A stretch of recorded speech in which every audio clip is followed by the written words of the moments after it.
After the unfortunate death of Liz, I slid further and further into hopelessness. All the days started blending together, and I started fighting the strings less and less. I felt like I was both being dragged around physically by the strings and mentally. I just gave up fighting. Creole seemed to notice that, as he tried to get some kind of reaction out of me, but I gave him no satisfaction at all with anything he tried. And that seemed to annoy him at least, so I got that small victory. I might have fully surrendered to the strings if a familiar face hadn't shown up to the shop. When the rusty bell jingled, I didn't bother looking up for my staring contest with the voodoo template on the counter, until the sound of little feet running over to me tore me away from my exhilarating game. Little Olivia stared up at me with her sweet, innocent little eyes. "Wow, you look just like Mr. King Creole," she gasped. I had almost forgotten the girl and her new British mother. I looked at her, and the first smile in a couple of days came to my face. She returned my smile and looked over to her mother as she came over to me. Her look was one of sorrow as she looked at me, covering her mouth with her hands as she looked at me. "I couldn't stop him," I sighed, as I pointed to the strings forcing me to stand. She reached out and held my hands in hers as she offered me some comfort. It felt nice to have someone touching me and not immediately hit me with a hard wooden cane.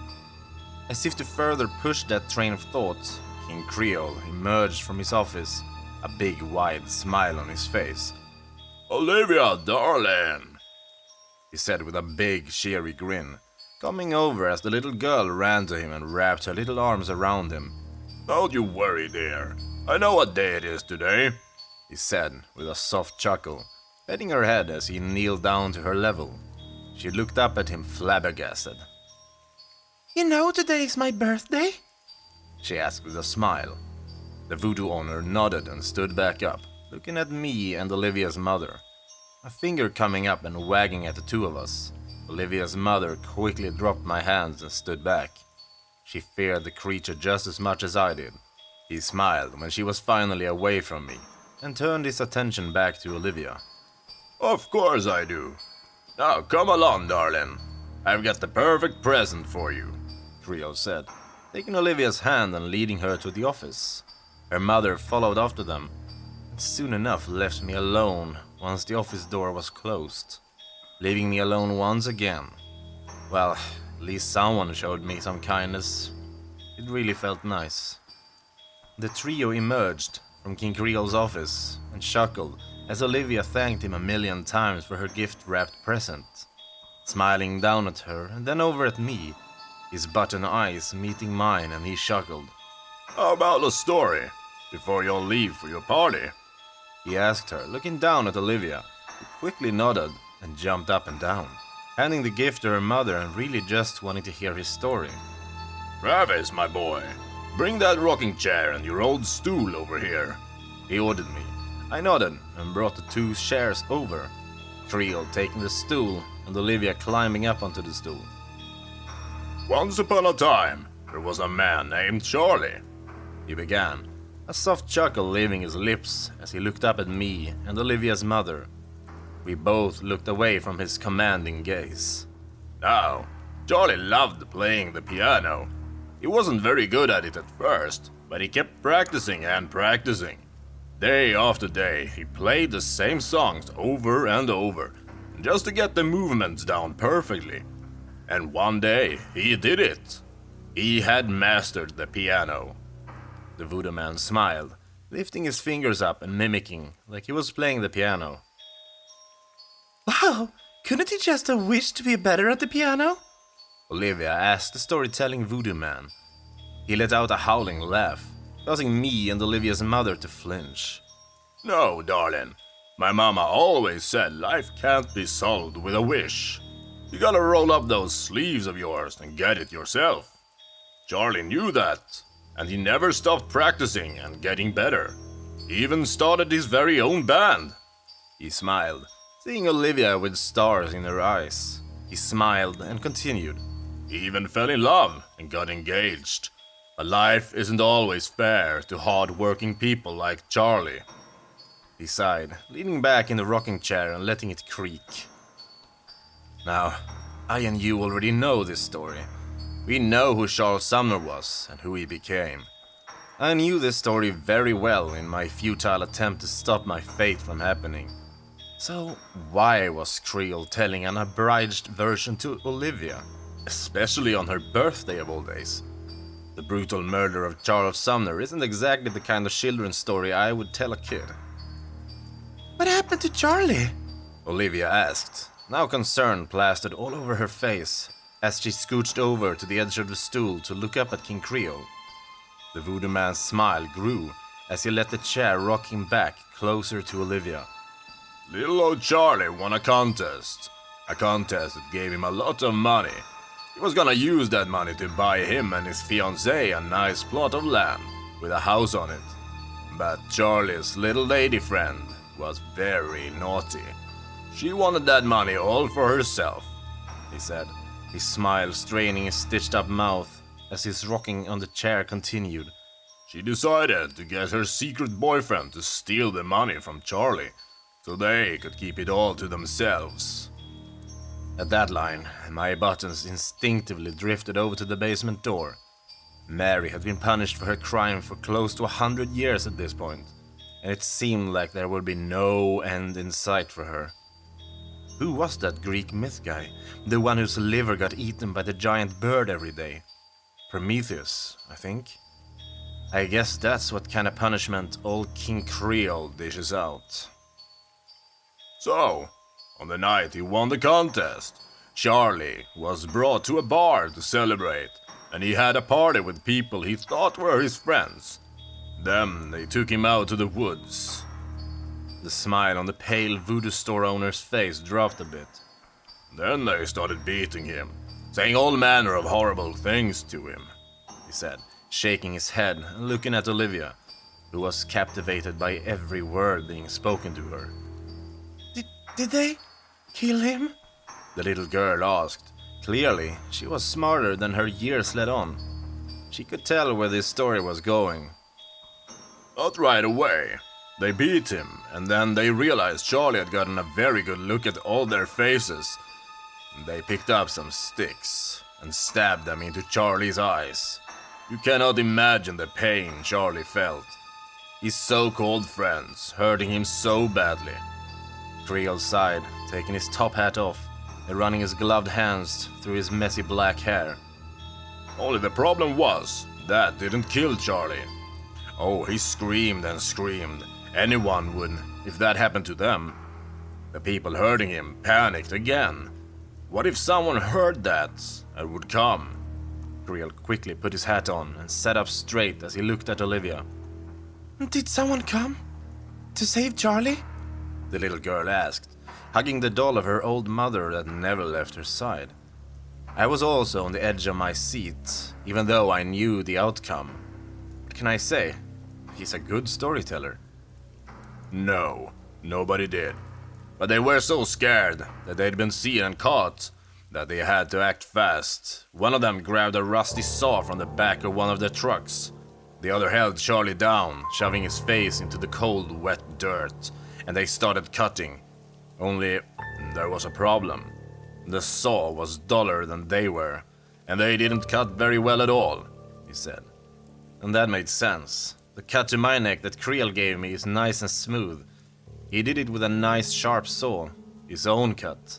It's gagged and uneven in places, like someone really forced it to be cut. How long did it take to end? Olivia whimpered. Her mother came over to hug her from behind and let her calm down. The little girl burying her face in her mother's dress, but still looking over at Creole, obviously still fascinated by the story. Oh, it took a very long time, darling, Creole said. 30 minutes from when the saw started cutting to when Charlie's head fell off his shoulders. And they covered his body under some leaves and sticks and left him there, he said, holding his hands up as if this was the end. But he continued, another smile spreading across his face. But they didn't account for his mama. I raised a brow at this. Creole never talked about his mother. It was something that sent him into a fury whenever me, and especially when Mary, brought it up. But here he was, telling a little girl all about his elusive mother. Me and Olivia's mother were obviously curious. Charlie's mama was very skilled in the arts of voodoo. She was loved by everyone for healing the sick and helping the needy. And when she learned that her son was missing, oh now she sprung into action. She found Charlie's body within a few days of him going missing. But she didn't report it to the police. Oh no, he said, wagging his finger at all three of us. She took him straight back home, and she fixed him right up, bringing him back to the land of the living. Olivia gasped and started clapping in excitement, looking up at her mother like it was a miracle. Now, Charlie was very upset at what had happened to him. He worked so hard all his life, and he'd been taken advantage of. Well, he decided that it was his turn to have the fun. He chuckled, looking up at me with a smile. You made everyone who killed him suffer, especially his fiancée and her secret boyfriend. He hummed with a smile. If he'd done something this horrible to Mary, I can only imagine what he did to Henry, her secret mob boyfriend. Wow, what did Charlie do when he was done? Olivia asked, setting her doll on her lap and looking up at him for an answer. He smiled down at her and tousled her hair. Why, he decided to teach everyone the same lesson he learned. Taking the easy way out gets you punished, he said with a chuckle, looking over at me and Olivia's mother. Your new mommy learned that the hard way. Your new mommy left her family and moved to America to start a new life just for herself. Now, she's the best mother you could ever ask for. He smiled, Olivia nodding back quickly and turning to hug her mother nice and tight. She looked over at me and nodded sadly. And what about him? What did he do to get turned like that?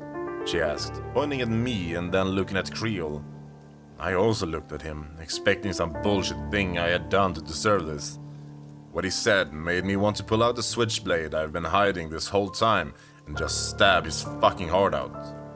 I was feeling selfish, he said with a giggle, standing up and walking past me as the strings tightened and forced me to stand in place while he said his goodbyes to Olivia and her mother. Both of them left the shop. He approached me and wrapped his arm around my stiff body. Travis, my good boy. Your parents called me once again. They're begging me to help them find you. I think they might be coming over again. Who knows? If they ask for a wish, I just might grant it. He chuckled, grabbing my face and pulling it over to look at him. He smiled wide as he squished my cheeks. You wouldn't dare! I choked out, managing to fight off the string's influence enough to say that. That got a hard laugh out of him. He smacked me across my face and caused me to go limp against my will. He put his dress shoe on my face and put hard pressure on it. I wouldn't dare? He asked after laughing at me for a good while, putting even more pressure on my head.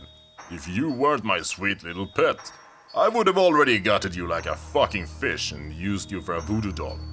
He hummed, reaching down and grabbed me by my hair and pulling me back up. Listen here. If you as much as try anything with Mary, I'll kill your parents right in front of you, he said with a smile, dropping me back on the floor and fixing his tie. I struggled to push myself up and look at him, gritting my teeth and trying to think of a way to fight back against him. And what I said is the reason I haven't posted an update in a while. Your mother will be fucking disappointed that this is what you're doing, I said. And I instantly regretted it when he stopped in place and looked back at me, his teeth grinding hard as he came over to me, grabbing his cane from seemingly nowhere and started to beat me with it. That was normal when he got pissed off, but this time he dragged me by the suit collar and dragged me down to the basement. You will not speak about my mother, he growled as he tossed me down to the floor of the basement and snapped his fingers. The strings on my body pulled tight as he had me suspended from the floor. I'll make sure that filthy mouth of yours is kept shut. He smiled as he produced a needle and a thread. He stabbed my lips with it and sawed my mouth shut tight and left me dangling from the ceiling for 2 straight days. Mary managed to cut the threads on my mouth, with the porcelain shards that she always had near her. After he calmed down, he dragged me back up to the counter and shoved me to the wall, pointing a gloved finger at my face.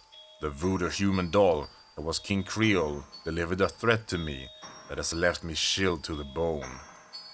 You so much as speak out of line, and I will turn your parents into dolls and burn them right in front of you. He snarled, stepping away from me and letting his threats seep in. He means it, and he has the ability to do it. I need to stop him. I need to kill him.